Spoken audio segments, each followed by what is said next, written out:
What's up, guys? It's Bumpkins. Today is Wednesday, June 2nd. Wednesday means New Comic Book Day. New Comic Book Day means New Comic Book Haul video.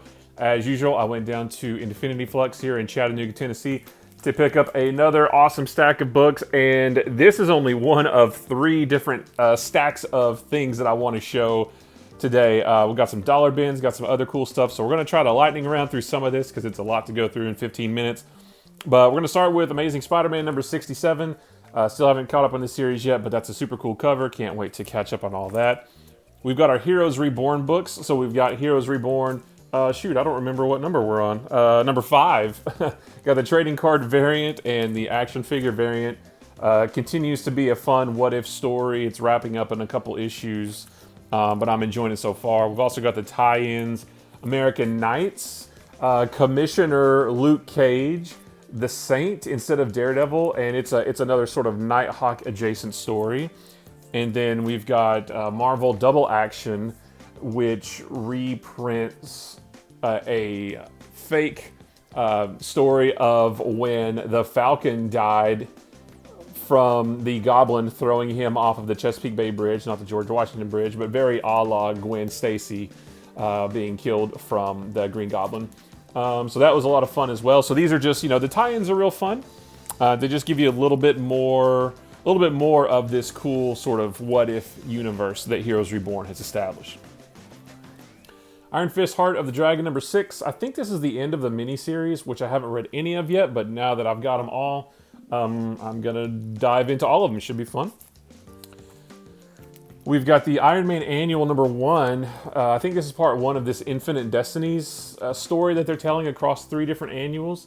I'm a few issues behind on Iron Man, but I really like everything that I've read so far, and I'm sure this will be no different.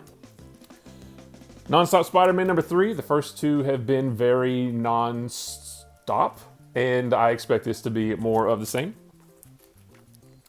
Savage Avengers 21, I haven't read any of this series. I had the trades and everything past the trade, so I think I have the whole thing. I just need to sit down and catch up on all of it. And then got this purely for the cover. This is Star Wars War of the Bounty Hunters number 1, the Boba Fett action figure variant. You guys know I love the action figure variant covers, so I had to get one with Boba Fett, of course. And then, of course, I'm going to get 2 of them for my buddy Opie. He's a big Star Wars fan, big Boba Fett fan, and he is going to enjoy that. So as for DC, I actually went yesterday and picked up my DC books. Batman number 109, the B cover. Still haven't read any of Tiny N's run yet. I don't know what I'm waiting on at this point. I've got everything. I can just sit down and read it and enjoy it, and I'm excited to do that. Batman Black and White number 6. Like I said before, I'm enjoying these anthology books. And this Jason Fabok variant cover. Super awesome. Batman Catwoman number 5. This is the Jim Lee variant. Jim Lee drew this with an injured hand. This is Jim Lee with an injured hand is still better than most people can draw anything. So I just think that's super cool. Batman Fortnite Zero Point number 4, right? Yeah, number 4. I read this today, and this is a really fun story.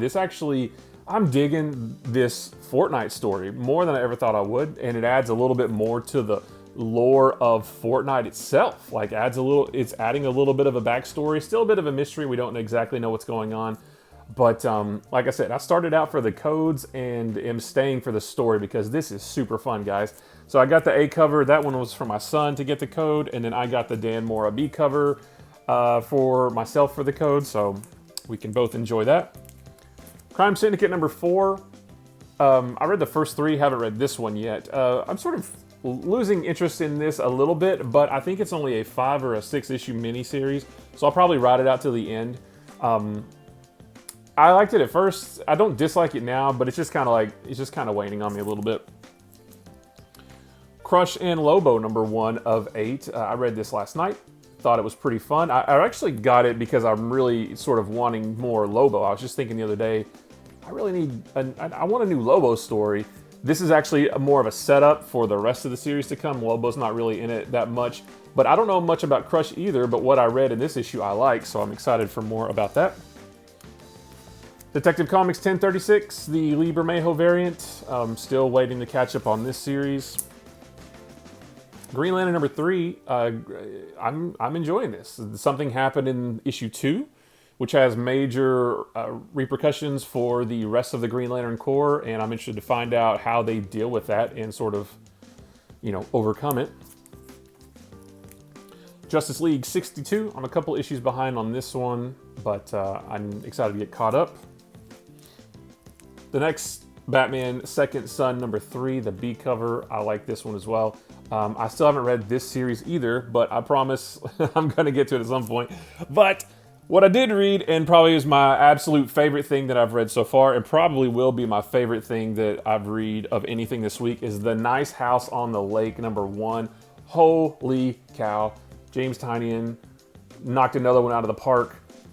12 people are brought together by a mutual friend to vacation at a very, very luxurious house on the lake. I will say no more than that. If you are interested in mysterious stories, pick this one up for sure. Do whatever you can to stay away from spoilers. The less you know about this going in, the better. My eyes literally got big and my jaw dropped when I read it. Once it gets to the main crux of the story. This one was absolutely fantastic. Suicide Squad number 4. This one was cool as well. I'm enjoying this crossover with Teen Titans Academy. Red X is starting to get some screen time, and I really want to know. He's got to be Jason Todd, right? Am I wrong thinking that Red X is Jason Todd? Who do you guys think Red X is? I'm not real sure. I think it's Jason Todd. Over at Image, we've got Deep Beyond number 5. I am enjoying this series. I'm sort of, it's starting to become a little bit confusing. I think I said that last with issue number 4, but I'm still enjoying it, so we'll see how this one goes. Firepower number 12. Still haven't read any of the series yet, but I've got the whole thing all the way up to this point, so I need to just jump on that. Nocterra number 4. The first 3 issues have been really good, and I expect this one to be the same. This was kind of on a whim. North Force number 0, which is also kind of like a rebranded Savage Dragon. I don't remember which issue. I think this is sort of like a one-shot, just to sort of tell a singular tale about Savage Dragon with all these Canadian characters. It's Image's version of Alpha Flight, I guess. I flipped through it and it looks awful fun, so we'll read that.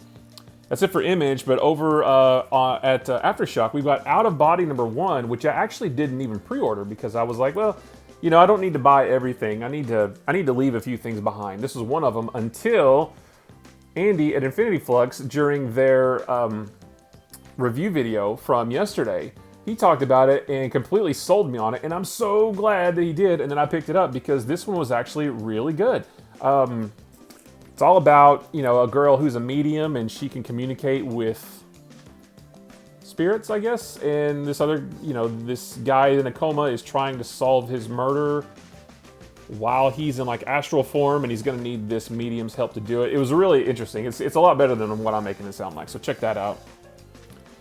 Tankers number 2 from Bad Idea. This one was really fun.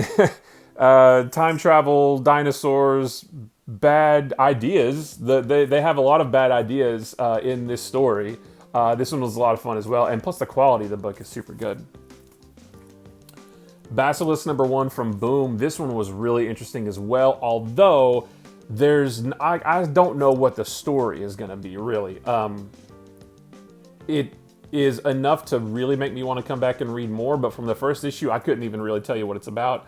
But it was really good. The artwork's great, so try this out as well.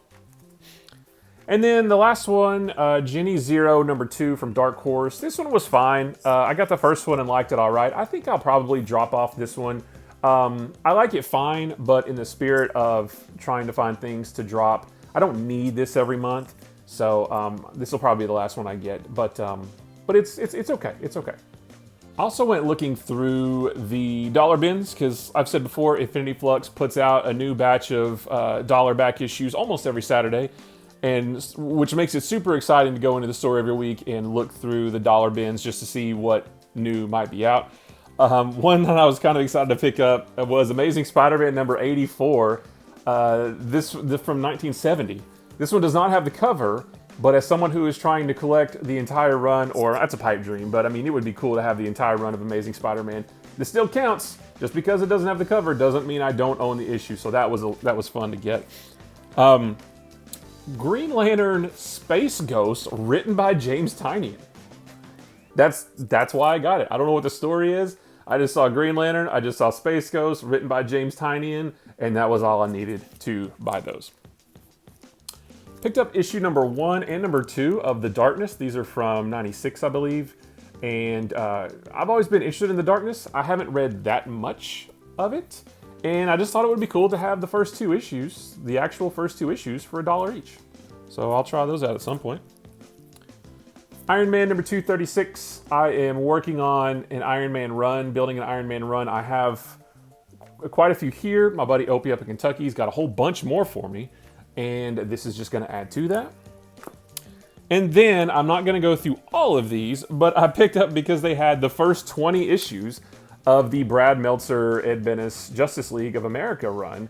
Brad Meltzer, I think, wrote like the first 12 of these, and then it went over to Dwayne McDuffie for a while. So this is the first 20, and then issue number 27 was there as well. They were all $1. I've read a few of these, and I always really liked this run. I loved the artwork. I loved this first story arc with Red Tornado. They had the first 20 plus issue number 27, so I picked them all up. And then last but not least, my last stack here is a couple things I picked up from Infinity Flux today, and a couple things that I got from Amazon today, which I normally don't show you guys all the books that I get from Amazon, but because they came in today, I thought I'd just go ahead and throw it in there as well. So the first thing is this Star Wars The Empire Strikes Back 40th Anniversary special edition, and it's pretty cool. It's just, you know, it's got a bunch of behind the scenes pictures and articles and just all kinds of stuff about The Empire Strikes Back. I bought that for my buddy Opie. Like I said, a huge Star Wars fan. He loves Empire Strikes Back, the best of all of them. There's some stuff about Hoth in there, which he likes, so I just thought that that would make a nice treat for him. And then I picked up the Age of Apocalypse Omnibus. I read all of these when they originally came out in the 90s. I haven't read them since then, but it's got pretty much everything related to Age of Apocalypse, so I thought that would be fun to have that collected. And then from Amazon, like I said, just because they came in today as well, I thought I'd throw these in here. I picked up the Man of Steel Volume 3, the hardcover, which collects, you know, a lot of the Byrne era Superman stuff from Superman, Action Comics, Adventures of Superman. It's got some Booster Gold in here. I had the first 2 of these, and I just love this era of Superman, so I was excited to get that. And then last but not least, one that I was really excited to get was the Incredible Hulk by Peter David, Volume 3 Omnibus, which just has more of Peter David's awesome run. I didn't get these from Infinity Flux because I think I missed the FOC. I think I missed them when they went on FOC, so I had to get them on Amazon. I don't know how I missed them, but I did. So yeah, that was cool to get all of these on the same day. I didn't plan it that way, it just sort of happened. But yeah, so super huge day in new comic books, but super fun. So guys, that's it. I appreciate you watching. If you like this video or any of the other videos on my channel, maybe consider hitting the subscribe button. If you like this video, give it a thumbs up. If you didn't like this video, give it a sarcastic thumbs up. And if nothing else, leave me a comment below. Let me know what you picked up today. Did you get any of these cool omnibuses? You found any cool dollar issues? Who do you think Red X is? It's got to be Jason Todd, right? I don't know why he's Red X, but that's got to be that, right? So that's it. Sorry that everything was so quick today, but like I said, I had 3 big stacks of books to show you, and I try to get through this in 15 minutes or less. So guys, remember, comic books are supposed to be fun. They are just another awesome form of storytelling. Like what you like, let other people like what they like. If you like something that somebody else doesn't, that's okay. If somebody likes something that you don't, that will not hurt you. The great thing about comics is there is so much that everybody can find something that they enjoy. So guys, I appreciate you watching, and I will see you in the next one. Bye-bye.